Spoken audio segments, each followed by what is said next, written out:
Ajay, police से शातिर कोई नहीं होता है।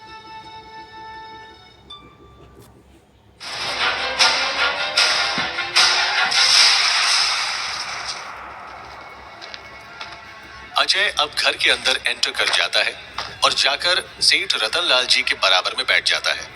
मोहन गुप्ता जी, ये है अजय और ये मेरे काम धंधे में मेरी पूरी सहायता कर रहा है। अब इन्हें कौन नहीं जानता, न्यूज़पेपर और चैनल में इनकी खबर आती ही रहती है। अभी कुछ दिन पहले ही इन्होंने प्रोफेसर D.K. वर्मा की मौत का केस सुलझाया है और यही बात अब सबसे बड़ी सरदर्दी बनती जा रही है। लोग अब आसानी से पहचान लेते हैं। अजय का कहना बिल्कुल सही था। वहां बैठे सभी लोग अजय के बारे में ही बात करने लगे थे और उनका ध्यान अजय के ऊपर ही आ गया था। आप हो अजय जासूस? जी हाँ। आइए आप मेरे साथ। हाँ बेटे अजय, जाओ मिल लो, शायद कोई जरूरी काम होगा। अजय अब उठकर नीता गुप्ता के साथ एक अलग कमरे की तरफ बढ़ गया था। मृतक अर्जुन गुप्ता का जीजा आनंद राय ये देख रहा था और उसकी नजरों में अब अलग ही भाव पैदा होने लगा था। और इधर नीता गुप्ता अजय को अंदर कमरे में लाकर सोफे पर बैठा देती है और उसके सामने अपने उतरे हुए चेहरे के साथ बैठ जाती है। मुझे बहुत दुख है मैडम, अर्जुन जी के साथ इतना भयानक हादसा हो गया। ये तुम्हारी गलतफहमी है अजय कि यह हादसा है। तो आप क्या कहना चाहती हैं? क्या आपके बेटे को किसी ने मरवा डाला है? हाँ, मुझे ऐसा ही लग रहा है। जाने क्यों कई दिनों से मेरा दिल बहुत बेचैन था और वो बेचैनी अब मेरे बेटे को ले जा चुकी है। जी मैडम, ऐसा होता है। घर में अगर कोई परेशानी आने वाली हो तो पहले ही हमें कुछ ना कुछ आभास होने लग जाता है। शायद आपको भी ऐसा ही कुछ होने लग गया होगा। मेरे बेटे के कई दुश्मन हो गए थे उसके बिजनेस में, जिसके कारण वो बहुत परेशान रहता था। मुझे लगता है उसके किसी दुश्मन ने उसे इस तरह मौत के घाट उतारा है। क्या आपको किसी पर गहरा शक है कि यही व्यक्ति ऐसा कर सकता है? इसके लिए आपको मेरे बेटे की कंपनी में जाना होगा और उसके जो 3 पार्टनर हैं उन्हें अच्छी तरह से जानना होगा। मुझे लगता है उन तीनों में से ही एक ने किया ये बुरा काम। अर्जुन गुप्ता की मौत से सबसे ज्यादा फायदा किसे होने वाला है? मेरी बहू अंजलि गुप्ता को, क्योंकि पति की मौत के बाद उसकी सारी प्रॉपर्टी उसी के नाम पर आने वाली है। तो क्या आपको अपनी बहू पर भी शक है? नहीं, वो ऐसा नहीं कर सकती है। तो फिर अर्जुन गुप्ता के तीनों पार्टनर पर शक करने की कोई खास वजह? जब उन्हें अर्जुन गुप्ता की मौत से कोई फायदा नहीं होने वाला है तो वो उसे क्यों मरवाएंगे? क्योंकि मुझे लगता है वो कई बार घर पर भी उन तीनों को लेकर काफी हंगामा मचा देता था शराब के नशे में। ठीक है, मैं उन तीनों को चेक कर लूंगा। और कोई व्यक्ति जिस पर आपको शक हो? अजय दरवाजे की तरफ देखता है जहां से एक शख्स अंदर आकर अजय से कुछ दूरी पर बैठ जाता है। हेलो, मेरा नाम आनंद रॉय है और आपका नाम अजय जासूस है? जी हाँ।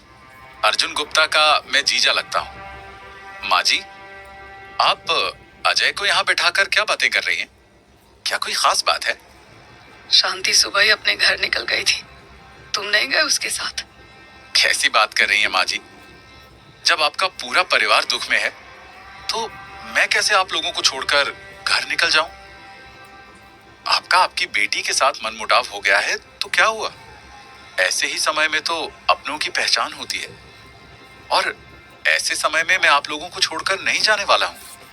देखो आनंद, अभी हम कुछ बहुत जरूरी बात कर रहे हैं। अच्छा होगा तुम यहाँ से चले जाओ। अच्छा, ठीक है, मैं जा रहा हूँ। मेरी बेटी ने बिना हमारी मर्जी की शादी की है।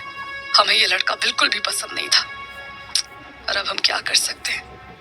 तो नाराजगी की यही एक वजह है या फिर कोई और भी है? यह आनंद हमारे घर के मामलों में बिना कहीं दखल देने की कोशिश करता है और उसकी कई बातें हमारे घर में फूट डालने वाली होती हैं। इसीलिए मैं इसे बिल्कुल पसंद नहीं करती हूँ। क्या आपको इस आनंद राय के ऊपर शक है?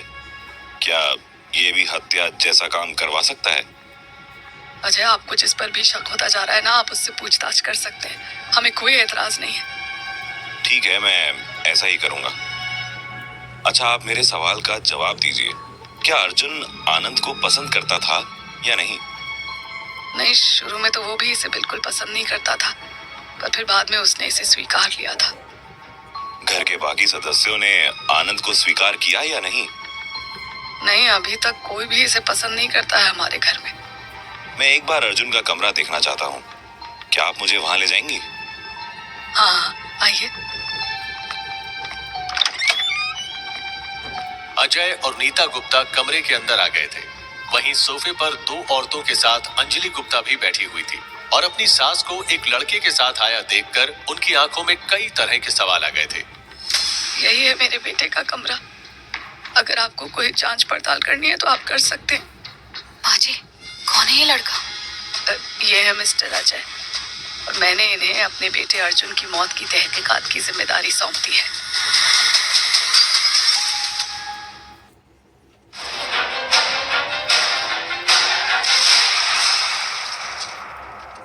पर माँ जी, इसकी क्या जरूरत है? मेरे अर्जुन की मौत एक एक्सीडेंट में हुई है। अब इसमें ये जासूस क्या करेगा? मुझे नहीं करवानी है अपने पति की कोई जांच पड़ताल। आप जाइए अजय जी। ये कैसी बातें कर रही हो अंजलि? अगर तुम नहीं चाहती तहकीकात हो तो तुम शांत बैठी रह सकती हो। मुझे अपने बेटे की मौत की तहकीकात करवानी है तो मैं करवा रही हूँ। इसमें तुम्हें कोई आपत्ति नहीं होनी चाहिए। देखिए अंजलि मैडम, आपके पति की मौत रोड एक्सीडेंट में हुई है, तो वैसे भी पुलिस पूरी तरह से तहकीकात करेगी, चाहे मैं इस केस की छानबीन करूं या ना करूं। तो फिर ये काम पुलिस को करने दीजिए। आप अपनी टांग न डालें तो ज्यादा अच्छा होगा, क्योंकि जासूसों का काम सिर्फ वाहवाही लूटना होता है, इससे ज्यादा कुछ नहीं। अब आप जो कुछ समझें, मुझे उससे कोई मतलब नहीं। मुझे तो नीता मैडम ने ये काम दिया है जो मुझे अब करना है, और इस वक्त मैं इस कमरे में तलाशी लेने के मूड से आया हूँ, तो आप मुझे तलाशी ले लेने दीजिए। पर ये कमरा मेरा भी है और मैं आपको बिल्कुल परमिशन नहीं दूंगी मेरे कमरे में किसी भी चीज को छूने की। यहाँ मेरी हर पर्सनल चीज रखी गई है। ठीक है, तो मुझे सिर्फ आप वही सामान दिखाइए जिस पर अर्जुन गुप्ता का अधिकार है। अर्जुन की अलमारी उस तरफ है। अजय अब तेजी से वहां से चला गया था। उसने अंजलि गुप्ता की बिल्कुल भी परवाह नहीं की थी और अपने काम को उसने शुरू कर दिया था। चलिए, आपकी जैसी इच्छा। मैं तो आपको दोबारा भी यही कहूंगी कि इन जासूसों के चक्कर में ना पड़े। कोई बात नहीं अंजलि, मैंने इस अजय जासूस का बहुत नाम सुना है। अब इसकी काबिलियत का भी पता चल जाएगा। अजय के कानों में भी नीता गुप्ता की ये बात आ गई थी और उसे ये बात बिल्कुल भी अच्छी नहीं लगी थी, पर उसने इस बात का कोई जवाब नहीं दिया था। चलिए ठीक है माँ जी, मेरे पति तो जा चुके हैं, वो तो लौट कर आने से रहे। अब उनकी याद में ही मुझे यहाँ अपना सारा जीवन काटना है। अजय इनकी बातों को सुनते हुए अपना काम कर रहा था। उसने वहां हर चीज को अच्छी तरह से देख डाला था, पर उसे कुछ भी हाथ नहीं लगा था। मिस्टर अजय, अगर आपका मन इस तरफ की तलाशी लेने का है तो आप ले सकते हैं। जी, कोशिश करूंगा, पर क्या आप दोनों थोड़ी देर के लिए कमरे से बाहर जा सकते हैं? क्योंकि मैं तलाशी अकेले में लेना ज्यादा विश्वास रखता हूँ। हाँ, क्यों नहीं अजय, चलो अंजलि।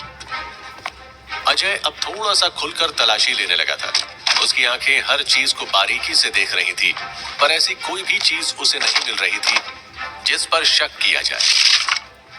इस कमरे में अर्जुन के साथ उसकी पत्नी भी रहती है, तो क्या मुझे यहाँ पर कुछ मिलेगा?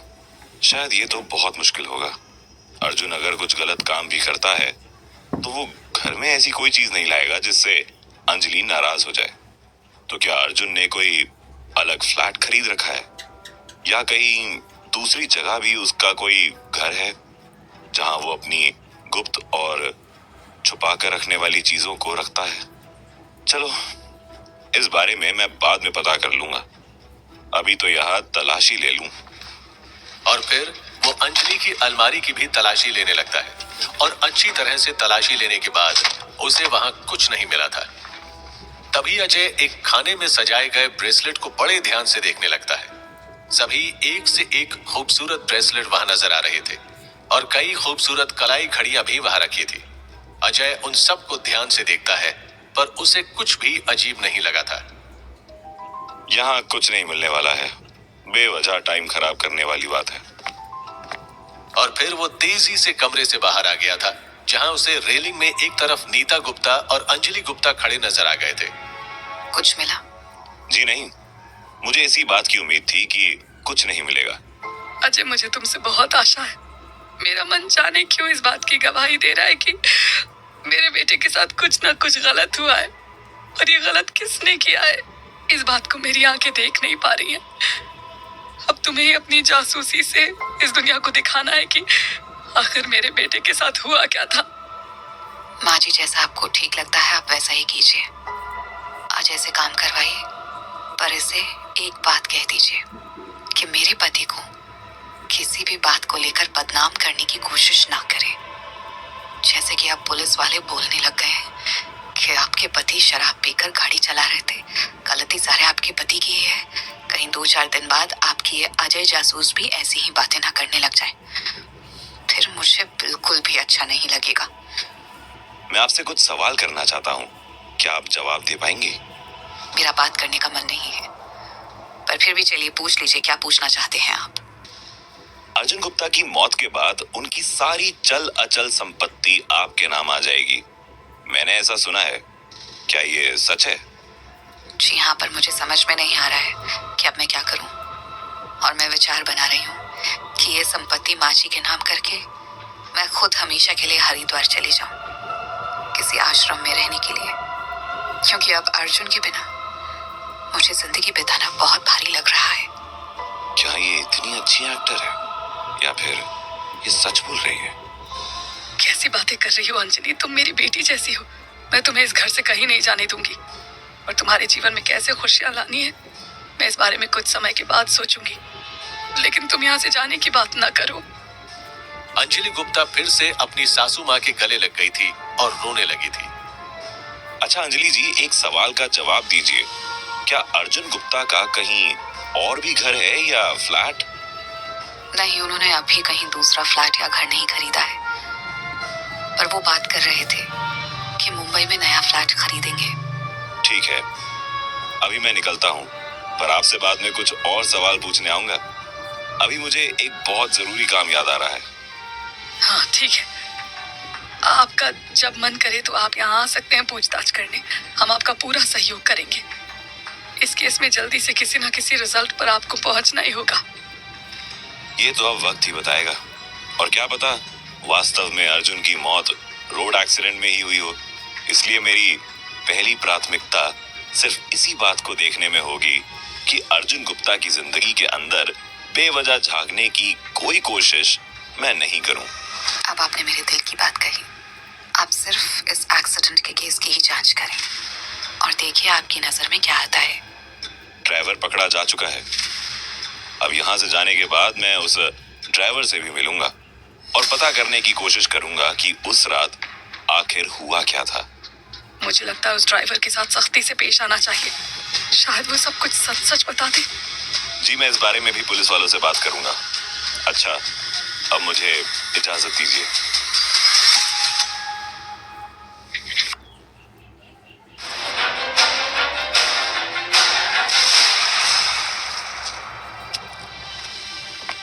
सेठ रतन लाल के पास आकर अजय धीरे से बोला, चलिए सेठ जी, काफी देर हो गई है, अब हमें चलना चाहिए। हाँ ठीक है, चलो।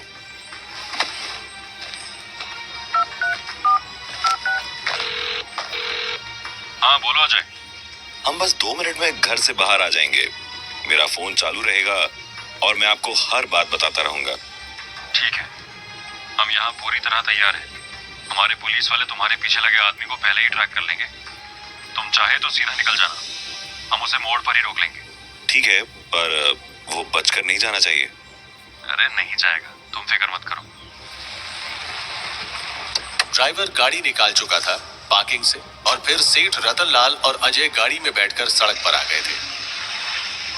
अजय ने अपने फोन को चालू रखा था और फिर धीरे से पीछे मुड़कर देखा था। उसे दूर बाइक पर एक इंसान गाड़ी के पीछे आता नजर आ गया था। क्या तुमने पुलिस की मदद ले ली है? जी हाँ सेठ जी, मुझे महसूस हुआ कि हमारा पीछा करने वाला इंसान खतरनाक हो सकता है और उसे इस तरह आजाद छोड़ना ठीक नहीं है। ये तुमने अच्छा किया। मैं तो तुमसे पहले ही कह रहा था, खतरा उठाना बिल्कुल भी ठीक नहीं है। इंस्पेक्टर साहब, वो इंसान हमारे पीछे लग चुका है। हमारे पास रिपोर्ट आ गई है। मेरे पुलिस वालों ने उसे नोटिस कर लिया है। वो भी उसके पीछे है। अरे तुम बेफिक्र रहो, हम अपना काम कर लेंगे। अजय थोड़ा निश्चिंत हो गया था। गाड़ी कुछ ही देर बाद उस मोड़ को क्रॉस करके आगे निकल गई थी और अजय की नजर एक पेड़ के पास खड़े इंस्पेक्टर विकास पर पड़ गई थी, जो जीन्स टी शर्ट पहने खड़ा था। अजय अब पीछे मुड़कर देखने लगा था, पर सड़क पर चल रही गाड़ियों की वजह से वो अब दूर तक नहीं देख पा रहा था। पुलिस वालों की नजर मोटरसाइकिल पर पड़ गई थी और उन्होंने अपनी गाड़ियां स्टार्ट करके एकदम से उस बाइक के आगे खड़ी कर दी थी। बाइक वाला एकदम से हक्का बक्का रह गया था, पर उसने साहस नहीं छोड़ा था। वो तेजी से अपनी बाइक से कूद पड़ा और बिल्कुल जिम्नास्टिक प्लेयर की तरह उसने गाड़ी के बोनट के ऊपर से दूसरी तरफ छलांग लगाई थी और तेजी से सड़क को क्रॉस करके दूसरी तरफ भागता चला गया था। पुलिस वाले जब तक गाड़ियों से नीचे उतरे थे, उन्हें वो बाइक सवार सड़क के दूसरी तरफ गली में जाता नजर आया था। इंस्पेक्टर विकास पुलिस वालों के साथ तेजी से उस तरफ भाग पड़ता है, पर उन्हें एक क्षण के लिए भी फिर से रुक जाना पड़ा था, सड़क पर आ रही गाड़ियों को देखकर। और जब तक वो पूरी ताकत से भागते, उन्हें अपराधी कहीं भी नजर नहीं आया। क्या हुआ इंस्पेक्टर साहब, पकड़ में आ गया अपराधी? नहीं अजय, अपराधी भाग निकला है। मुझे नहीं लगता वो पकड़ में आएगा। ये क्या कह रहे हो इंस्पेक्टर साहब, ऐसा कैसे हो गया? अब ये बात मैं बाद में बताऊंगा। अच्छा फोन रखता हूँ। ये तो बहुत बड़ी गड़बड़ हो गई इंस्पेक्टर साहब। अगर इस हत्यारे का मकसद अजय को मारना था, तो फिर अजय के ऊपर बहुत बड़ी मुसीबत आ जाएगी। हमारी वजह से अपराधी निकल गया है। अगर अब अजय को कुछ हो गया, तो हम किसी को मुंह दिखाने के लायक नहीं रहेंगे। तुम ठीक कह रहे हो। हमें अब अजय की सुरक्षा का पूरा बंदोबस्त करना होगा, जब तक कि हम अपराधी तक नहीं पहुंच जाते हैं। फिर पुलिस ने उस पूरे एरिया को अच्छी तरह से देख डाला था, पर लोगों की भीड़, ट्रैफिक और अंधेरा हो जाने की वजह से सब मामला गड़बड़ा गया था। दूसरी तरफ अजय इस वक्त सेठ रतनलाल के साथ घर में आ पहुंचा था। तुम कहो तो मैं एसपी मुकेश त्यागी से बात करता हूँ, पर इस सारे हालात की जानकारी देता हूँ। मुझे लगता है कि अब तुम्हें सुरक्षा की बहुत तगड़ी जरूरत है। रहने दीजिए सेठ जी, मुझे लगता है इंस्पेक्टर विकास मेरी सुरक्षा की कोई ना कोई व्यवस्था कर देंगे। पर अब मैं ये सोच रहा हूँ कि ये अपराधी है कौन और इसे मेरे पीछे लगाया किसने है? क्या ये कोई मेरे पिछले केस का अपराधी है या फिर इसका ताल्लुक अर्जुन एक्सीडेंट केस से है? हाँ, ये भी हो सकता है, क्योंकि हर किसी को ये बात अच्छी तरह पता है कि तुमने अभी तक 2 केस अपने हाथ में लिए हैं। एक काव्य का खिड़की से गिरकर मरने का केस और दूसरा महानगर के सबसे बड़े कॉलेज के प्रोफेसर डीके वर्मा की मौत का केस। और इन दोनों केसों को तुमने बहुत जल्दी सुलझा कर रख दिया। शायद ऐसे में अब अपराधी तुम्हें इस केस में हाथ डालने से पहले ही मार देना चाहते हो। पर अब गड़बड़ हो चुकी है। अब अपराधी भी सतर्क हो जाएगा, क्योंकि उसे भी एहसास हो चुका होगा कि अजय और पुलिस की नजर अपराधी पर पड़ चुकी है। अभी ये दोनों बातें ही कर रहे थे कि तभी दरवाजे की डोरबेल बजने लगी थी। नौकर गज्जू जल्दी से जाकर दरवाजा खोलता है और सामने इंस्पेक्टर विकास अपने पुलिस वालों के साथ खड़ा था। इंस्पेक्टर साहब, मुझे आप ही का इंतजार था, आइए। अजय, हमने बहुत कोशिश की, पर अपराधी जबरदस्त खिलाड़ी निकला। वो तो इतना तेज था कि क्या बताएं। ऐसा लगा जैसे बिजली हमारी आंखों के आगे से गुजर गई हो। मुझे लगता है आप लोगों ने अपराधी को हल्के में ले लिया होगा, पर आपको थोड़ा समझना चाहिए था कि अगर अजय को मारने के लिए किसी अपराधी को भेजा जा रहा है, तो वो बहुत बड़ा किलर होगा। छोटे मोटे अपराधी तो अजय को मारने की हिम्मत जुटा भी नहीं सकते। इंस्पेक्टर विकास सेठ रतनलाल की आवाज में आई नाराजगी को अच्छी तरह से समझ रहा था और उसे उनकी बातें सही भी लग रही थी। अरे इंस्पेक्टर साहब, ज्यादा टेंशन लेने की जरूरत नहीं है। आज अपराधी हाथ से निकल गया है तो क्या हुआ, अगली बार हम उसे जरूर पकड़ लेंगे। तुम्हारी बात सही है, पर मैंने फैसला कर लिया है कि 4 पुलिस वालों को तुम्हारी सुरक्षा में रखा जाए जब तक अपराधी हमारे हाथ ना आ जाए। ठीक है, मैं आपकी ये बात मान लेता हूँ। तुम्हें क्या लगता है तुम्हारा कौन सा दुश्मन तुम्हें मारने के लिए इतने बड़े किलर को बुला सकता है? नहीं, पर मुझे लगता है अर्जुन गुप्ता के मर्डर केस की मैं जांच कर रहा हूँ। शायद इसकी वजह से मुझ पर यह हमला हुआ है। क्या कहा? तुम इस केस को देख रहे हो, पर यह तो एक नॉर्मल एक्सीडेंट केस है। मैंने इसकी बहुत अच्छी तरह से जांच पड़ताल कर ली है। इस केस में कुछ भी नहीं है। अर्जुन गुप्ता नशे में था और उसने मोड़ पर इतनी तेज गाड़ी को मोड़ा कि सामने से आ रहा ट्रक उसे दिखाई नहीं दिया और सीधा ट्रक के अंदर ही उसने गाड़ी डाल दी। जी सर, मुझे भी ये कहानी पता है। अभी मैं इसे कहानी ही कहूंगा। तुम मेरी बात को कहानी कह रहे हो? देखो अजय, तुम्हें भी आखिर में ये केस एक्सीडेंट का ही लगेगा। अच्छा तो यही है, अगर तुम्हारे पास फालतू का समय है तो तुम मेरे कुछ 2-4 पुराने केस पर नजर डाल लो जो अभी तक सुलझाए नहीं गए। जी नहीं, मुझे तो इसी केस को सुलझाना है।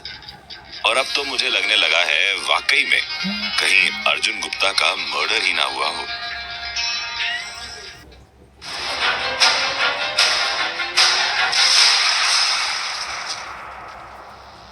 देखो अजय, अगर तुम अर्जुन गुप्ता का केस देख रहे हो तो मुझे कोई एतराज नहीं। अच्छा है अगर कुछ नया निकल कर आता है तो, पर तुम्हें अब मेरी सुरक्षा में थोड़े दिन तो रहना ही होगा। हाँ, इस बात के लिए मैंने आपको बिल्कुल भी मना नहीं किया है, बल्कि अब मैं आपके साथ ही पुलिस स्टेशन चलने वाला हूँ, उस ट्रक ड्राइवर से मिलने के लिए जिसने अर्जुन गुप्ता की कार को टक्कर मारी थी। उससे हमने काफी पूछताछ कर ली है और हर तरीके से हमें तो वो एक नॉर्मल और शरीफ इंसान ही लगा। ठीक है, 2-4 सवाल मैं भी पूछ लूंगा। तो फिर ठीक है, चलो पुलिस स्टेशन ही चलते हैं। अच्छा सेठ जी, अगर मुझे देर हो जाए तो आप खाना खा लेना, वरना हो सकेगा तो मैं 9:30 बजे तक वापस आ जाऊंगा। ठीक है अजय। अजय पुलिस वालों के साथ वहां से निकल चुका था। दूसरी तरफ इस वक्त अपराधी पुलिस की नजरों से बचकर अपने घर आ पहुंचा था और फिर उसने अपने कपड़े बदल दिए थे। आज तो बाल बाल बचा। अगर मैं पुलिस के हाथ आ जाता तो तब तो शायद पुलिस वाले मुझे मार मार कर सारी बात जान लेते। अब तो मुझे संभल कर अजय को रास्ते से हटाना होगा।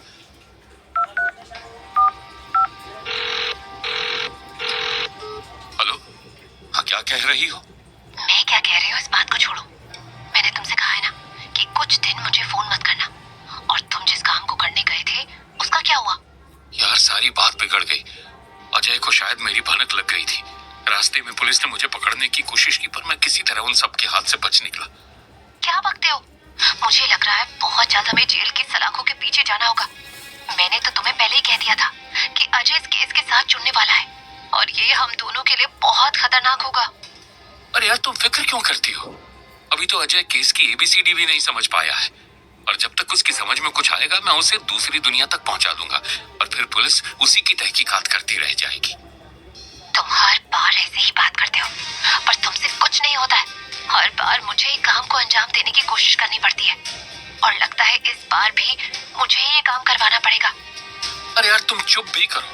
मैंने कहा ना अजय को मैं ही रास्ते से हटाऊंगा और उसे मेरे अलावा कोई और मार भी नहीं सकता। अच्छा फोन रखो, कोई आ रहा है। दूसरी तरफ अजय इंस्पेक्टर विकास के साथ पुलिस स्टेशन में आ पहुंचा था, जहां ट्रक ड्राइवर हवालात के अंदर बैठा हुआ था। हवलदार भोलाराम, जाओ उस ट्रक ड्राइवर को यहाँ लेकर आओ। हवलदार भोलाराम तेजी से लॉकअप में गया था और वहां से उस ट्रक ड्राइवर को लेकर इंस्पेक्टर विकास के कैबिन में आ गया था। आज कोर्ट से 3 दिन का इसका रिमांड लिया गया है। बड़ी मुश्किल से रिमांड मिल पाया है। क्या नाम है तुम्हारा? जी राजू कुमार। कितने साल से ट्रक चला रहे हो? जी पिछले 10 साल से, और उससे 5 साल पहले तक हेल्परी की है ट्रक में। आज से पहले कितने एक्सीडेंट किए हैं? जी एक्सीडेंट मैंने नहीं किया। मैं तो अपनी गाड़ी हमेशा अपनी लाइन में ही चलाता हूँ। इस बार भी मैंने कुछ नहीं किया। उस कार वाले बाबू ने ही सीधा मेरे ट्रक के अंदर ही अपनी कार को डाल दिया। मुझे तो ट्रक को हटाने का भी मौका नहीं मिला, क्योंकि मेरे दूसरी तरफ भी छोटी गाड़ियां चल रही थी। तो वहां से भाग क्यों गए थे? तुम्हें बाद में पुलिस ने पकड़ा है। टक्कर मारने के बाद तुम गाड़ी को अपने ट्रक के साथ ही घसीटते हुए कुछ मीटर दूर तक ले गए। क्या तुम्हें अपना ट्रक नहीं रोकना चाहिए था?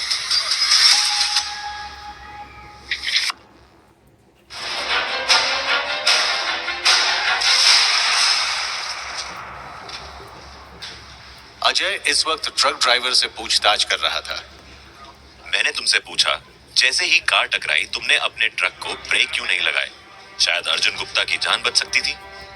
अब साहब, जब तक मैंने ब्रेक लगाए गाड़ी कुछ दूरी तक मेरे ट्रक के साथ ही घसीटते हुए आ गई थी। फिर मैंने कई लोगों की आवाज सुनी तो मैं बहुत घबरा गया था और ट्रक लेकर वहां से भाग निकला। अजय ट्रक ड्राइवर के चेहरे को पढ़ने की कोशिश कर रहा था, पर उसे लग रहा था जैसे कुछ ना कुछ गड़बड़ है। या तो ये गड़बड़ इसकी घबराहट की वजह से है या फिर वाकई में ये अपराधी है। अगर पुलिस तुम तक नहीं पहुंचती तो क्या तुम कभी पुलिस के सामने आते? जी हाँ, मैं सोच रहा था 2-4 दिन के बाद पुलिस को ये बात बता दूंगा। और वैसे भी मेरा ट्रक भी आगे से डैमेज हुआ है। मैं जानता था पुलिस मुझ तक पहुंच जाएगी। घर कहाँ है तुम्हारा? मुझे तुम्हारे घर का एड्रेस चाहिए। वो मैं तुम्हें दे दूंगा अजय। यहाँ इसकी सारी जानकारी हमारे पास उपलब्ध है। तुम्हारे परिवार में कौन कौन है? अब साहब कोई नहीं, बस मेरी पत्नी और मैं ही हूँ। क्यों, तुम्हारे बच्चे वगैरह नहीं है? नहीं साहब, नहीं। कोई बात नहीं, हमें तुम्हारी पर्सनल जिंदगी से कोई मतलब ही नहीं है। शराब या किसी और तरह का नशा करते हो? जी हाँ, कभी कभार शराब और बीड़ी पी लेता हूँ, पर ड्राइविंग के वक्त कुछ भी नहीं। अच्छा ठीक है, अब तुम जा सकते हो। हवलदार भोला राम उस ट्रक ड्राइवर को दोबारा लॉकअप में बंद कर देता है। 10 बजने वाले हैं, मुझे भी अब निकलना चाहिए। ठीक है, बाहर पुलिस की गाड़ी खड़ी है, तुम उसमें घर चले जाओ। और तुम्हारी सुरक्षा के लिए 4 पुलिस वाले भी तुम्हारे साथ जाएंगे। चलिए भेज दीजिए साथ में। वैसे मेरा दिल कह रहा है कि मैं पुलिस सुरक्षा ना लूं तो ज्यादा अच्छा है। अब ये मुमकिन नहीं है। जो तुम्हारा पीछा कर रहा था, अगर वो पकड़ा जाता तो अलग बात होती। ठीक है, तो मैं निकलता हूँ।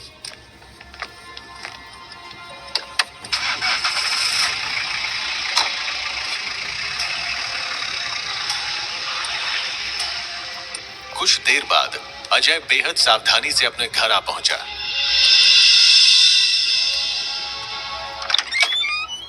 अरे आ गए अजय, मुझे तो लगा था कि तुम बहुत देर से आओगे। अच्छा सेठ जी, अर्जुन गुप्ता कैसा इंसान था? मैं उसे ज्यादा नहीं जानता था, पर जब भी मिलता था मुझे वो हमेशा खुश नजर आता था। बहुत कम समय में उसने काफी तरक्की कर ली थी और उसकी मेडिसिन कंपनी तेजी से आगे बढ़ रही थी। क्या कभी आपने अर्जुन गुप्ता के बारे में कुछ गलत सुना है? नहीं, मैंने तो उसके बारे में ऐसी कभी कोई बात नहीं सुनी। मुझे तो ठीक ही लगा, बचपन से मैंने उसे देखा।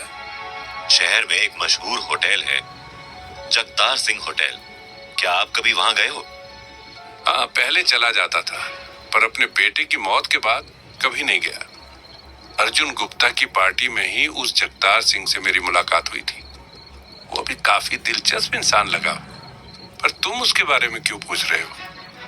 क्योंकि मैं उसके होटल में खाना खाने गया था आज दिन में, और उसने मुझे अर्जुन गुप्ता के बारे में बहुत सी ऐसी बातें बताई हैं जिससे तो अर्जुन गुप्ता का कैरेक्टर कुछ उल्टा ही लग रहा है। हाँ, जगतार सिंह भी अर्जुन गुप्ता के हम उम्र का युवक है और शायद उन्होंने साथ ही पढ़ाई भी की है, इसलिए वो बहुत कुछ जानता होगा अर्जुन गुप्ता के बारे में। आजकल जगतार सिंह और अर्जुन गुप्ता के बीच में भी थोड़ी खटपट थी।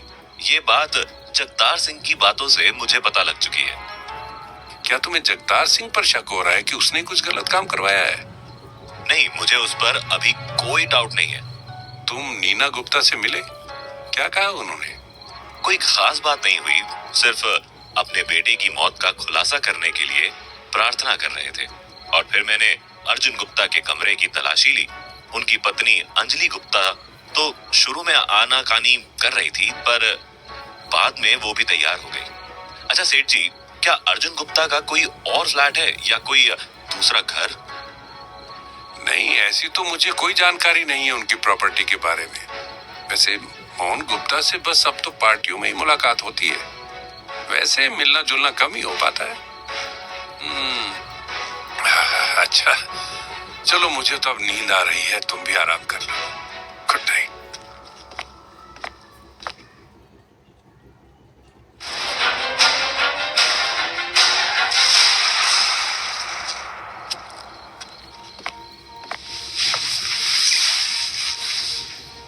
अजय अपने कमरे में बिस्तर पर आकर लेट जाता है। तभी उसका फोन फिर से बजने लगा था। कौन हो सकता है इतनी रात को मुझे फोन करने वाला? हेलो, कौन बोल रहे हो? कैसे हो मिस्टर अजय? आप मेरा नाम जानते हैं पर मैं आपको नहीं जानता। अपना परिचय दीजिए। मेरा परिचय है मौत, और ये मौत तेरी होने वाली है। ये क्या बोल रहे हो? आप कौन हो? साफ साफ अपने बारे में बताओ। इस तरह मुझे डराने की कोशिश मत करो। तुझे डराने के लिए ही फोन किया है, और तुझे डर लग रहा है ये सुनकर मुझे खुशी हुई। अब मेरी बात कान खोल कर सुन ले। अपना ये जासूसी का काम धंधा बंद कर दे, तभी तू जिंदा रह पाएगा। वरना तू ये समझ, तेरे पास जिंदगी के बस कुछ ही घंटे बचे हैं। देखो, इस तरह की धमकियां तो मुझे मेरी शुरुआत के दिनों में ही मिल गई थी। इसलिए तुम मुझे धमकी देना बंद करो और अपने बारे में बता दो कि कौन हो तुम। तुम्हारे बारे में लोग जितना बोलते हैं, मुझे तो तुम उतने तेज लग नहीं रहे हो। क्या तुम्हें लगता है कि मैं तुम्हें यहाँ अपने बारे में सब कुछ बता दूंगा? जो तुम बार बार यही सवाल कर रहे हो कि कौन हो तुम, अपने बारे में बताओ। तो फिर मैं क्या कहूँ? तुम्हारी ही तरह फालतू की बातें करता रहूं? तुमने अपनी धमकी दे दी है। चलो अब फोन रखो। तुम्हें जो करना है करते रहना। धमकी देकर मेरा और अपना टाइम क्यों खराब कर रहे हो? वाह, बड़ी जल्दी तुमने अपने आप को संभाल लिया। पर मेरी बात कान खोलकर सुन ले। अगर अब तू मुझे जासूसी करता नजर आया, तो तेरी जिंदगी के कुछ घंटे तेरे आखिरी घंटे बन जाएंगे। और कुछ कहना है या फिर फोन रखूं?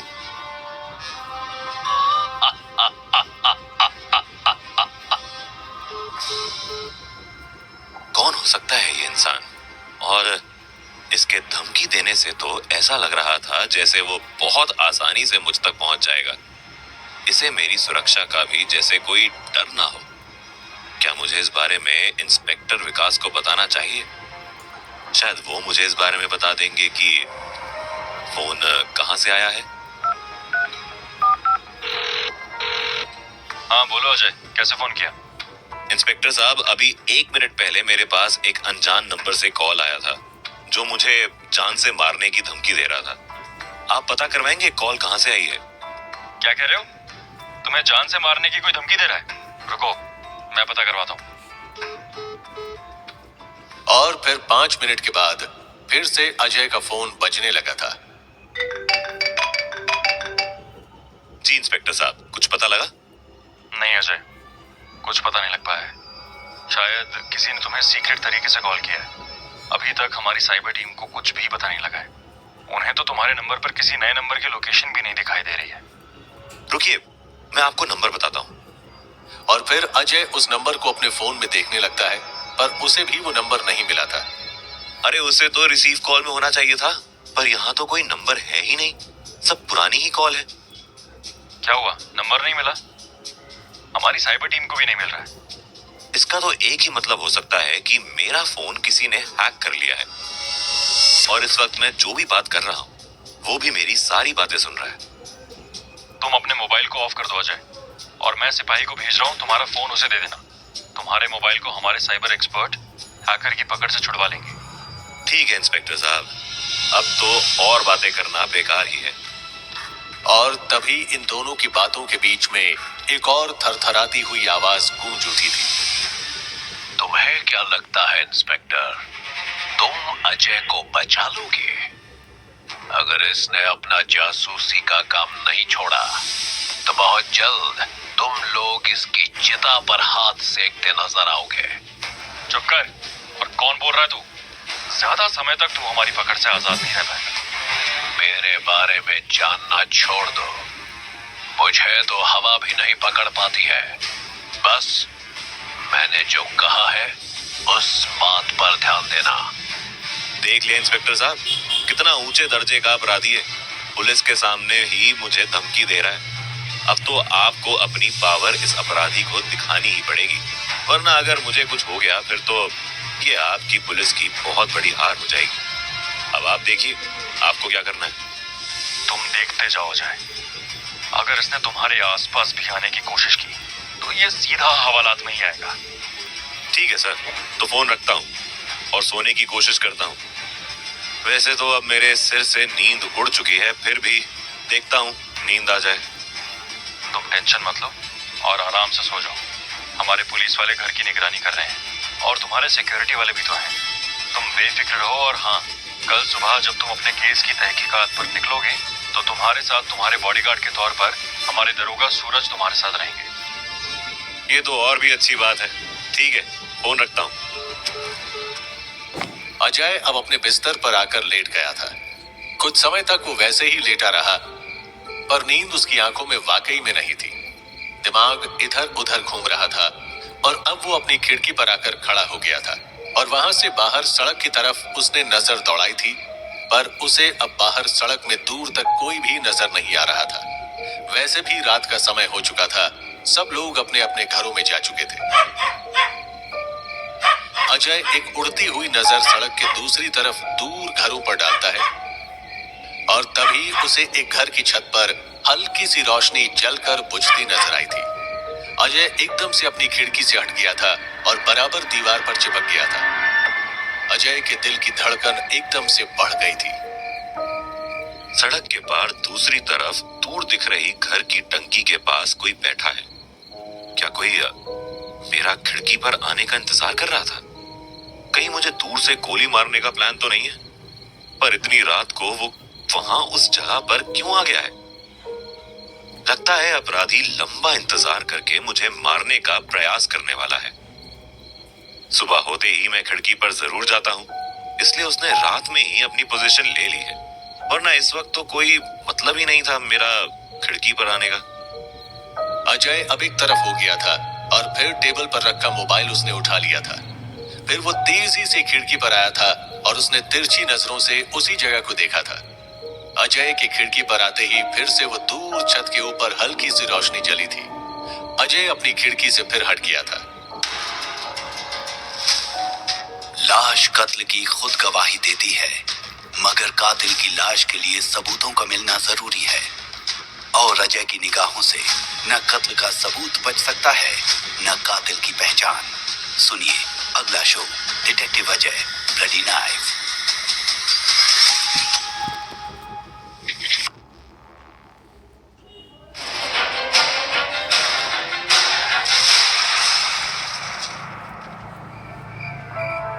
अजय इस वक्त बेहद सावधान हो गया था। हो ना हो सामने दूर छत के ऊपर कोई है जो मुझे राइफल से टारगेट करने की कोशिश कर रहा है, पर इसकी यही कोशिश इसे जेल के सलाखों के पीछे पहुंचाएगी। अब मैं अपने फोन से तो कॉल भी नहीं कर सकता, मुझे दूसरे फोन से इंस्पेक्टर विकास को सतर्क करना होगा। और फिर अजय तेजी से कमरे से बाहर निकला था और उसने अपने घर के सर्वेंट गज्जू का फोन उससे ले लिया था। हेलो, कौन बोल रहे हो? मैं बोल रहा हूँ सर, अजय, एक जरूरी काम है। हाँ बोलो। हमारे घर से बिल्कुल सामने पूरब दिशा की तरफ 100 मीटर की दूरी पर एक ऊंचा घर है और मुझे शक है उसके टेरेस पर इस वक्त कोई इंसान बंदूक से मुझे टारगेट करने की कोशिश कर रहा है। शायद अगर मैं खिड़की पर खड़ा रहा तो मुझ पर गोली चल जाए। ये क्या कह रहे हो? तुम्हें कैसे पता लग गया? अंधेरी की वजह से मुझे दूर ग्रीन लाइट चमकती नजर आई, जैसे मुझे देखकर हत्यारे ने अपनी ऑटोमेटिक राइफल को ऑन किया हो। तुम खिड़की पर बिल्कुल मत जाना। आप फिक्र मत कीजिए, मैं सावधान हूँ, पर जिस बिल्डिंग पर मुझे शक हुआ है वो शायद ग्रीन कॉम्प्लेक्स है। इस वक्त वहां की सब दुकानें बंद हो चुकी होंगी और उसकी छत पर अपराधी पहुंच गया होगा। ठीक है, हम बस 10 मिनट में उस कॉम्प्लेक्स को घेर लेते हैं। जी सर, तब तक मैं उसे खिड़की पर ही उलझाए रखता हूँ ताकि वो वहां से निकल ना जाए। और ये हमारे सर्वेंट का नंबर है, आप इसी पर कॉल करना। ठीक है। अजय अब फिर खिड़की के आगे जाता है और अगले ही सेकंड उसके आगे से हट जाता है। अजय इस तरह का व्यवहार कर रहा था जैसे वो कमरे में घूम रहा हो। वो अपने आप को बिल्कुल टारगेट नहीं बनने देना चाहता था। अजय का सोचना बिल्कुल सही था। इस वक्त तकरीबन 100 मीटर दूर विशाल ग्रीन कॉम्प्लेक्स की बिल्डिंग की छत पर काले कपड़ों में एक अपराधी बैठा हुआ था और उसकी ऑटोमेटिक राइफल की दूरबीन अजय की खिड़की पर ही लगी हुई थी। इस साला कमीना तो 1 सेकंड के लिए भी नहीं रुक रहा है। बस 2 सेकंड के लिए भी अगर ये खिड़की पर खड़ा हो जाता तो मेरी गोली इसका सीना आर पार कर देती। पर मुझे जल्दबाजी नहीं करनी है। अच्छा है मैं इतनी रात को ही यहाँ पहुंच गया हूँ, वरना सुबह के वक्त तो यहाँ बहुत भीड़ हो जाती है और फिर मेरा इस बिल्डिंग की छत पर आना भी मुश्किल हो जाता। मुझे तो लगा था कि अजय को मारने का फल मुझे सुबह के वक्त मिलेगा, पर अजय तो अभी जाग रहा है और खिड़की पर बार बार नजर आ रहा है। बस एक बार ये खड़ा हो जाता अपनी जगह पर, फिर तो इसका खेल खत्म था। धैर्य रख, कभी ना कभी तो वो समय आएगा ही। आज नहीं तो कल, कल नहीं तो परसों, जब ये अजय इस खिड़की पर खड़ा होगा और वही इसकी जिंदगी का आखिरी दिन होगा। सब्र का फल मीठा होता है, मुझे सब्र रखना चाहिए। जल्दबाजी मेरा काम बिगाड़ सकती है। इधर अजय ने अब अपनी एक मोटी सी किताब उठा ली थी जिसे वो अपने सामने कर कर पढ़ने लगा था और खिड़की के आसपास तेजी से घूमते हुए चल रहा था। अब इसने अपने हाथ में एक किताब उठा ली है। अगर मेरी गोली कहीं इस किताब में लग गई तो शायद उतना नुकसान ना करे। मुझे अपना टारगेट अब थोड़ा सा बदलना होगा, पर उसमें निशाना चूक भी तो सकता है। अपराधी को लग रहा था कि अजय अपनी मस्ती में घूम रहा है, पर वो नहीं जानता था कि अजय उसे एक टारगेट बना रहा है ताकि वो अजय पर ही उलझा रहे और उसे अपने आसपास पुलिस का बिछने वाला जाल नजर ना आए। अजय बेहद खतरे में अपनी जान डालकर ये काम कर रहा था और इधर इंस्पेक्टर विकास ने आसपास के सभी थानों की पुलिस को ग्रीन कॉम्प्लेक्स की बिल्डिंग को चारों तरफ से अच्छी तरह से घेर लेने का आदेश दे दिया था। पुलिस के सैकड़ों जवान बेहद सतर्कता से बिल्डिंग से कुछ ही दूरी पर रह गए थे, पर शायद अपराधी को अब इस बात की भनक लग गई थी कि पुलिस ग्रीन कॉम्प्लेक्स बिल्डिंग को घेर रही है। उसकी जेब में रखा डिवाइस बीप करने लगा था। अपराधी उस डिवाइस की आवाज को सुनकर एकदम से खड़ा हो गया था और उसने जल्दी से अपनी ऑटोमेटिक राइफल को बैग के हवाले कर दिया था और बैग को पीठ में टांगकर तेजी से बिल्डिंग के किनारे पर आ पहुंचा था और फिर उस बिल्डिंग से दूसरी बिल्डिंग पर बंधी एक रस्सी के सहारे तेजी से लटककर दूसरी बिल्डिंग में जा पहुंचा था। और उसने ये काम इतनी तेजी से किया था कि कोई भी देखता तो हैरान रह जाता। और फिर दूसरी बिल्डिंग में पहुंचकर उसने उस रस्सी को बड़े जोर से खींचा था। रस्सी एक ही झटके में हवा में उछलते हुए सीधा उसके पास आ पहुंची थी। फिर उस अपराधी ने रस्सी को जल्दी से लपेटकर अपने बैग में डाल लिया था और बड़ी सफाई से छुपते हुए वो उस घर से भी बाहर निकल गया था। सड़क के किनारे एक बड़ी सी कार खड़ी थी। वो आराम से उसमें जाकर बैठा था और फिर तेजी से वहां से निकल गया था। और इधर इंस्पेक्टर विकास के नेतृत्व में बिल्डिंग को एकदम से घेर लिया गया था और अब इंस्पेक्टर विकास तेजी से पुलिस डॉग के साथ एक टेरेस की तरफ भाग पड़े थे। हथियारों से लैस पुलिस वालों ने पूरी छत को अपने कब्जे में ले लिया था पर उन्हें अब वहां कोई नजर नहीं आ रहा था। यहाँ तो कोई भी नहीं है। जी इंस्पेक्टर साहब, बोलिए क्या खबर है? यहाँ तो कोई भी नहीं है अजय। पूरी बिल्डिंग हमने अच्छी तरह से घेर ली है। क्या आप मुझे बिल्डिंग की छत से खिड़की पर देख पा रहे हैं?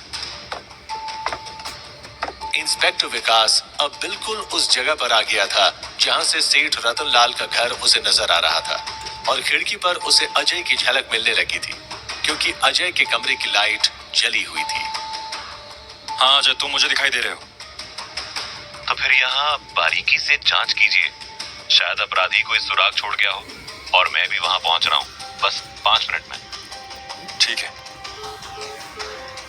इंस्पेक्टर विकास अब वहां छानबीन करने लगा था पर उसे कुछ भी नहीं मिल रहा था।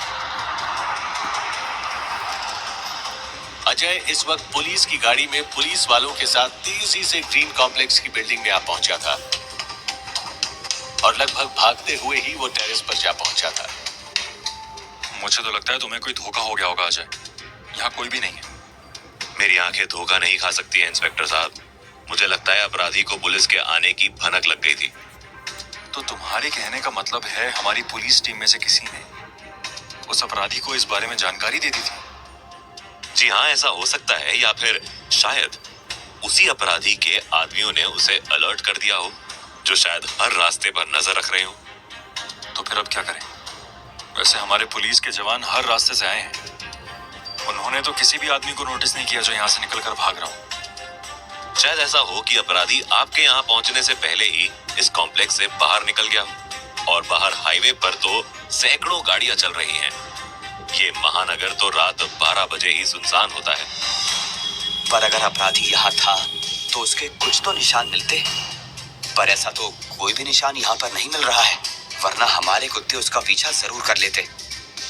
अजय अब उस जगह पर आकर खड़ा हो गया था और फिर वहां से अपनी खिड़की को देखने लगा था, जो बहुत छोटी नजर आ रही थी। फिर उस जगह का बारीकी से निरीक्षण करने के बाद उसे कुछ भी नहीं मिला। हमने बहुत अच्छी तरह से निरीक्षण कर लिया है, यहाँ कोई भी नहीं था। इस बिल्डिंग से इन 3 तरफ से रास्ता है और पुलिस वालों की गाड़ियां यहाँ से ही आई होंगी। अगर अपराधी यहाँ से अपनी गाड़ी लेकर निकलता या पैदल निकलता तो पुलिस की नजर शायद उस पर पड़ सकती थी। तो अपराधी इतनी बेवकूफी तो नहीं करेगा कि वो गाड़ी लेकर सामने से और इन दोनों तरफ के रास्ते से बाहर निकले। तो फिर वो इस पीछे की तरफ से निकला होगा। पर पीछे तो ये छोटी सड़क पार करके घर है और घर के दूसरी तरफ फिर से चौड़ी सड़क आ जाती है जो सीधा हाईवे पर मिल जाती है।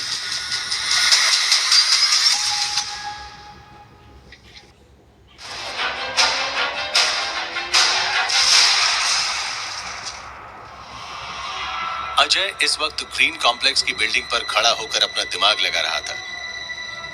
पर यहाँ से वो उतर कर नीचे नहीं जा सकता है और वो ये खतरा उठाएगा भी नहीं, क्योंकि उसे फिर पीछे वाली सुरक्षा दीवार को पार करना होगा जिसके ऊपर कांटेदार तार लगी हैं। तो फिर वो यहाँ से सीधा उस घर की छत पर गया होगा और इसके लिए उसने रस्सी का सहारा लिया होगा जिस पर वो लटक कर गया होगा। अजय अब छत की मुंडेर के पास ध्यान से देखने लगा था और उसे वहां लगा एक हुक नजर आ गया था। इधर आइए इंस्पेक्टर साहब, मैं आपको बताता हूँ अपराधी कहाँ से निकला है। देखिए, इस हुक का यहाँ कोई काम है? ध्यान से देखिए इस छोटे से हुक को, जिस पर आसानी से नजर भी ना पड़े। सिर्फ आधे इंच से भी छोटा हुक है। क्या पता बिल्डिंग बनाते वक्त इसे लगाया गया हो। ये देखिए, इसे अभी शायद आज ही यहाँ पर लगाया गया है और ये काम अपराधी ने ही किया है ताकि पुलिस के आने पर वो इसकी मदद से निकल भागे। पर वो यहाँ से भागा कैसे होगा? ये हुक उसकी कैसे मदद कर सकता है? आइए मैं आपको बताता हूँ। इंस्पेक्टर विकास और उसके साथ कई पुलिस वाले तेजी से अजय के पीछे चल दिए थे। तुम हमें कहाँ ले जा रहे हो? मेरी तो कुछ समझ में नहीं आ रहा है। अभी तो मेरी भी समझ में नहीं आ रहा है, पर शायद कुछ मिनट के बाद सब बात साफ हो जाए। बस आप चले आइए मेरे पीछे। और फिर अजय कुछ ही सेकंड में ग्रीन कॉम्प्लेक्स बिल्डिंग के पीछे वाले घर के गेट पर आ गया था, जहां कोई भी नहीं बैठा हुआ था।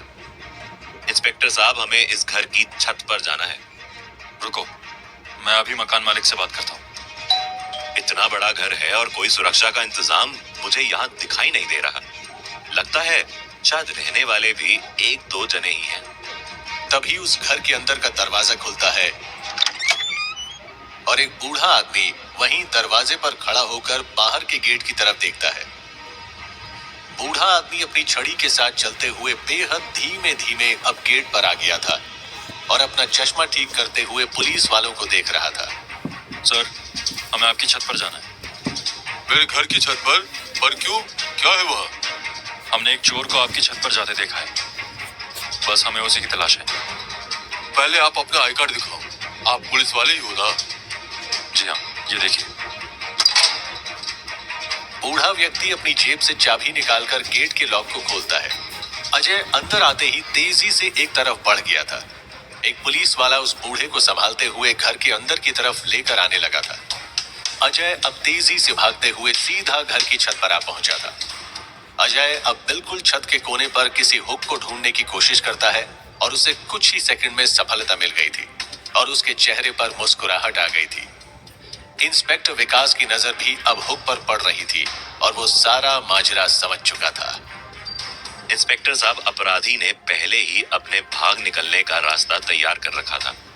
उसने ग्रीन कॉम्प्लेक्स की बिल्डिंग से इस घर तक एक रस्सी को बांध रखा था, क्योंकि वो जानता था कि पुलिस अगर आएगी तो सबसे पहले ग्रीन कॉम्प्लेक्स के सामने की तरफ आने वाले तीनों रास्तों से ही आएगी, क्योंकि पीछे की तरफ कोई रास्ता नहीं है और जो रास्ता है वो इस घर के आगे की तरफ है और फिर वो रास्ता सीधा हाईवे पर जाकर मिलता है। अब तक तो अपराधी पता नहीं कहां पहुंच गया होगा, शायद अपने बिस्तर पर सो रहा होगा और हम यहाँ अपनी रात खराब कर रहे हैं। चलिए हम भी चलते हैं। इस घर में रहने वालों से पूछताछ करनी पड़ेगी, कहीं अपराधी इसी घर में तो नहीं रहता है। नहीं इंस्पेक्टर साहब, अपराधी यहाँ नहीं रहता है। अगर वो यहाँ रहता तो इतनी आसानी से अपने घर को टारगेट नहीं बनने देता, समझ गए बात? और अपराधी ने इस घर को शायद इसलिए चुना है क्योंकि यहाँ शायद एक दो बुजुर्ग लोगों के अलावा कोई नहीं रहता। चाहे तो आप पता कर लीजिए। अच्छा तो चलो 2-4 सवाल तो पूछ ही लेते हैं। अब इंस्पेक्टर विकास और अजय नीचे हॉल में आ गए थे और उस बूढ़े व्यक्ति के सामने बैठ गए थे। अंकल जी, आपके यहाँ कौन कौन रहते हैं? यहाँ तो सिर्फ मैं और मेरी पत्नी रहती है। पत्नी दवाई खाकर सो गई है। आप लोगों की देखभाल के लिए क्या यहाँ कोई नहीं है? मेरे 2 ही बेटे हैं और वे दोनों ही विदेश में जॉब करते हैं। यहाँ तो बस हम दोनों ही रह रहे हैं। आपके घर में रोजमर्रा के काम कौन करता है? खाना बनाना, कपड़े धोना? उसके लिए दिन में काम करने वाले आते हैं और वो शाम तक सब चले जाते हैं। आपको अपनी सुरक्षा के लिए इतने बड़े घर में 1-2 चौकीदार तो रखने ही चाहिए। उसकी कोई जरूरत नहीं है। हम अपना पैसा, जेवरात सब बैंक में रखते हैं। यहाँ तो बस हम दोनों ही रह रहे हैं और अब उम्र इतनी हो गई है कि किसी से डरने की हमें जरूरत ही नहीं है। अच्छा तो फिर आप आराम कीजिए, दरवाजा अच्छी तरह से बंद कर लीजिए, हम चलते हैं। और फिर अजय पुलिस वालों के साथ उस घर से बाहर निकल गया था। कौन है ये अपराधी जो तुम्हारी जान के पीछे पड़ गया है? अब तो मुझे भी थोड़ा डर लगने लग गया है इस अपराधी से, क्योंकि ये पूरा प्लान बनाकर मेरे पीछे आ रहा है। मेरी थोड़ी सी भी चूक मेरे लिए भारी पड़ जाएगी। वो तो अच्छा हुआ जो आज खिड़की पर खड़े होते ही मेरा ध्यान एक हल्की सी जली हरी लाइट पर केंद्रित हो गया था और मैं खिड़की से तेजी से हट गया, वरना कुछ भी हो सकता था। तुम अपनी बुलेट प्रूफ जैकेट पहनकर ही घर से बाहर निकलना आपसे। ठीक है। अजय अब अपने साथ आए पुलिस वालों के साथ अब अपने घर की तरफ बढ़ गया था। इंस्पेक्टर विकास ने भी सब पुलिस वालों को वहां से भेज दिया था और खुद भी अपने घर की तरफ बढ़ गया था।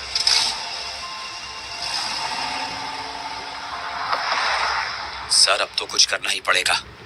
ये अपराधी तो बहुत शातिर है। हाँ, मैं भी मामले की गंभीरता को अब समझने लगा हूँ, पर अपराधी जो भी है शायद वो भी अब थोड़ा शांत होकर बैठ जाएगा, क्योंकि उसे भी एहसास हो चुका है कि पुलिस उसकी हर एक्टिविटी में पहुंच रही है और शायद वो कुछ दिन तक शांत हो जाए। जी सर, आपने बिल्कुल ठीक कहा। दूसरी तरफ अपराधी इस वक्त बहुत बौखलाया हुआ अपने कमरे में बैठा हुआ था।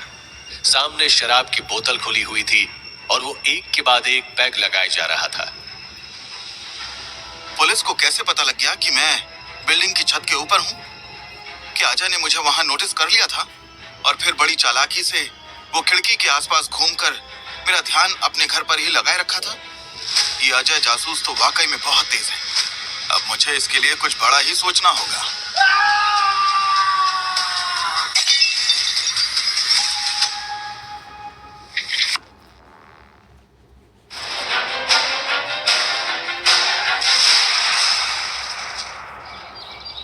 अगले दिन सेठ रतनलाल और अजय सुबह का नाश्ता कर रहे थे। कल रात में तुम बाहर गए थे, क्या कोई जरूरी काम आ गया था? जी हाँ सेठ जी, मुझे अपराधी का एक सुराग मिला था, बस उसी को देखने गया था, पर अपराधी हमसे तेज निकला। वो हम सबको पीछे छोड़कर भाग निकला। क्या कह रहे हो? क्या ये वही अपराधी था जो कल दिन के वक्त तुम्हारे पीछे था? मुझे तो वही लग रहा है। तो क्या पुलिस फिर से उसे पकड़ने में नाकाम रही?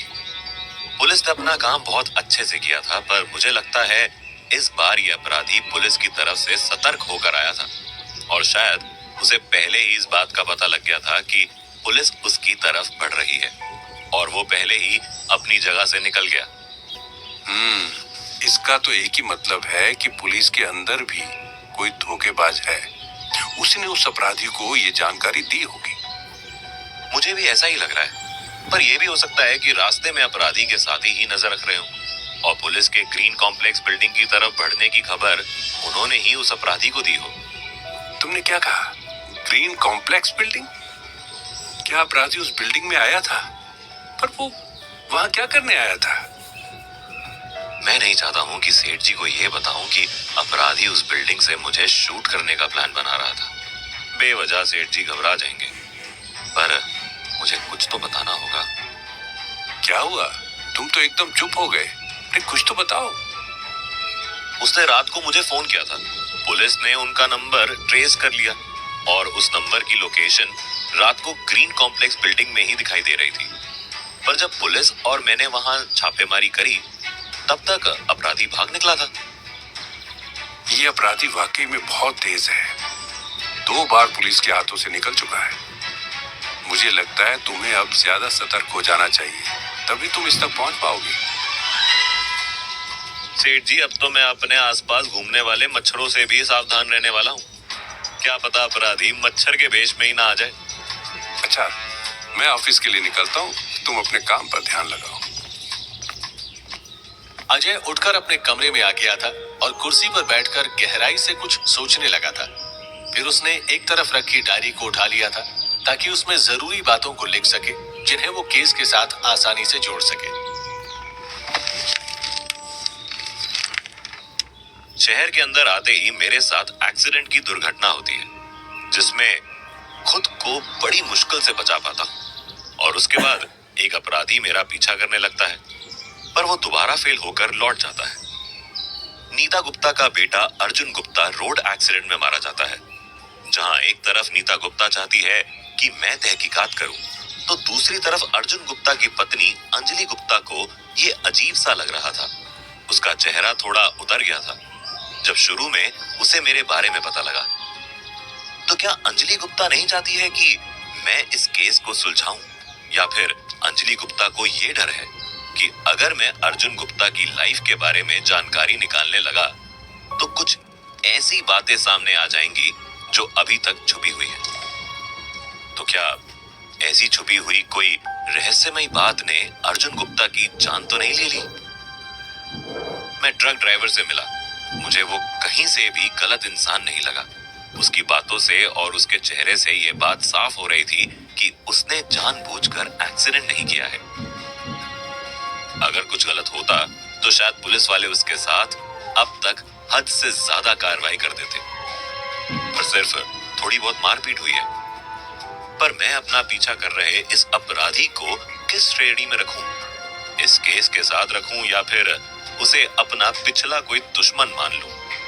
पर मेरे पिछले दुश्मन में ऐसा कौन है जो इस तरह मेरे पीछे पड़ा है? और इस अपराधी ने तो मुझे धमकी दे दी है कि अगर मैं जासूसी का काम नहीं छोड़ूंगा तो मेरी जान जाकर ही रहेगी। तो मेरे जासूसी करने से किसे नुकसान हो रहा है? क्योंकि मैंने अभी तक अपराधियों को तो टारगेट किया नहीं। जो भी केस सुलझाए हैं वो सभी सामाजिक थे, समाज के अंदर छुपे हुए ऐसे अपराधी थे जिनका अपराध से कोई लेना देना नहीं था। इसका तो सीधा मतलब यही है कि फोन करके मुझे धमकी देने वाला जो भी है वो मुझे अर्जुन गुप्ता के केस से अलग होने की बात कर रहा है। आनंद राय, जिसे अर्जुन गुप्ता के घर में कोई पसंद नहीं करता है, तो अर्जुन गुप्ता उसे क्यों पसंद करने लग गए? क्या उनकी मजबूरी थी या फिर कुछ ऐसा था जो आनंद राय अर्जुन गुप्ता को अपना बनाने में सफल हो गया और उनके घर के अंदर तक जाने लगा? मुझे आनंद राय को अच्छी तरह से समझना होगा। ऐसा भी हो सकता है कि कहीं आनंद राय ने अपने फायदे के लिए अर्जुन गुप्ता को मरवा दिया। पर बात तो यही समझ में नहीं आ रही है कि अगर अर्जुन गुप्ता को मरवाया गया है तो ट्रक ड्राइवर मुझे शरीफ क्यों लग रहा है? ट्रक ड्राइवर के बारे में भी अब अच्छी तरह से जांच पड़ताल करनी होगी। अगर मुझे इस केस को एक मर्डर की नजर से देखना है तो। अजय अब अपनी डायरी बंद करके रख देता है और कुर्सी से खड़ा होकर बाहर जाने के लिए तैयार होने लगता है। अब सबसे पहले मुझे अंजलि गुप्ता से ही पूछताछ करनी होगी और उसके बाद इस ट्रक ड्राइवर के बारे में सारी जानकारी निकालनी होगी। फिर आनंद राय और उसके बाद अर्जुन गुप्ता के कंपनी पार्टनर से पूछताछ करूंगा। अजय अब तेजी से बाहर आ गया था, जहां उसकी नजर अब गाड़ी में बैठे दरोगा कौशल पर पड़ी। कैसे हैं दरोगा साहब? बड़े दिनों के बाद दिखाई दिए। दिखाई तो आप नहीं देते मिस्टर अजय, हम तो शहर में ही घूमते मिल जाएंगे। बस थोड़े दिनों के लिए गांव गया था और कल ही लौटा हूं। और साथ में इतनी बड़ी मुसीबत लेकर। चलिए, मृतक अर्जुन गुप्ता के घर जाना है। मुझे आज छानबीन वहीं से शुरू करनी है। अब क्राइम का टाइम खत्म। कल रात की गड़बड़ के बाद तो अब तुम्हारी सुरक्षा और भी मजबूत की जाने वाली है। पता नहीं कौन अपराधी मेरे पीछे लगा है, कुछ समझ में नहीं आ रहा है। काश हम उसे पहली ही बार में पकड़ लेते तो शायद बहुत सी बातें साफ हो जाती। पर मेरे एक बात समझ नहीं आ रही। अर्जुन गुप्ता का तो रोड एक्सीडेंट हुआ है, तो तुम उसे मर्डर कैसे साबित कर दोगे? ट्रक ड्राइवर हमारे हवालात में पड़ा है, तुम उससे मिल चुके हो, क्या तुम्हें वो अपराधी लगा? नहीं, बिल्कुल भी नहीं। वो तो एक सीधा साधा आदमी है। फिर यही बात तो मैं जानना चाहता हूँ। जब तुम भी उसे सीधा साधा आदमी कह रहे हो, तो तुम उसे हत्यारा कैसे सिद्ध कर दोगे? कहीं तुम उस बेचारे ट्रक ड्राइवर को जबरदस्ती तो अपराधी सिद्ध नहीं करने वाले हो, अमीर लोगों को खुश करने के लिए? कैसी बात कर रहे हो दरोगा जी? मुझे सिर्फ सच्चाई का पता लगाना है। मुझे उन अमीर लोगों से कोई मतलब नहीं और ना ही गरीब लोगों से। जो अपराधी है वही जेल की सलाखों के पीछे जाएगा।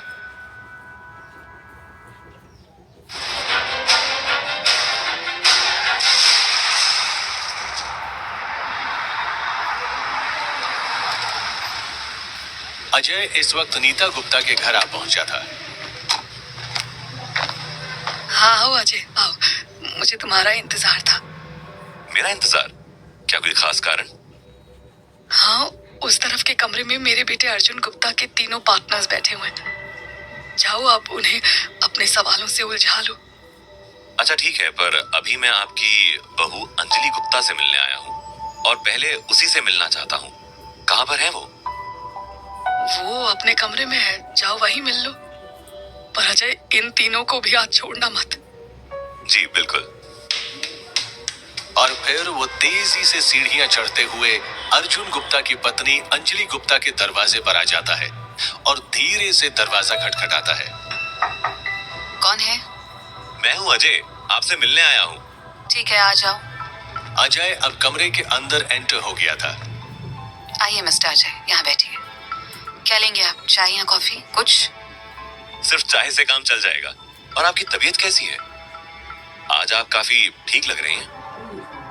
मैं तो बस ऊपर से ही ठीक लग रही हूँ, अंदर से तो मैं बिल्कुल उजड़ चुकी हूँ। जैसे रेगिस्तान में घास सूख जाती है, पेड़ पौधे सूख जाते हैं, बिल्कुल वैसे ही मेरा जीवन भी अब सूख चुका है। कुछ नहीं बचा है मेरे जीवन में। ये अकेलापन अब जिंदगी भर मुझे ऐसे ही काटता रहेगा। अब तो ये बिस्तर भी मुझे अच्छा नहीं लग रहा है। मन कर रहा है ये सब छोड़कर बहुत दूर निकल जाऊं, इतनी दूर जहां से मैं खुद भी लौट कर ना आ पाऊं। हाँ, ऐसा होता है जब अपना सबसे प्रिय इंसान जिंदगी से चला जाता है। मैं जानता हूँ आपके दुख को, पर अभी आपकी उम्र ही क्या है। अभी तो आप नई जिंदगी शुरू कर सकती हैं, इसलिए इस तरह की बातें अपने दिमाग में ना लाएं। जिंदगी चलने का नाम है। पर मैं क्या कर सकती हूँ? थोड़ी देर के बाद इस घर के लोग भी मुझ पर ताने बरसाने लगेंगे। अजय अब चुप हो गया था और नीचे की तरफ देखने लगा था। वो तो यहाँ सवाल जवाब करने आया था पर अंजलि गुप्ता ने उसे दार्शनिक बातों में उलझा दिया था और उसकी समझ में नहीं आ रहा था कि वो कैसे अंजलि गुप्ता से वो कड़वे सवाल पूछे जो यहाँ वो पूछने आया था। क्या तुम किसी से प्यार करते हो?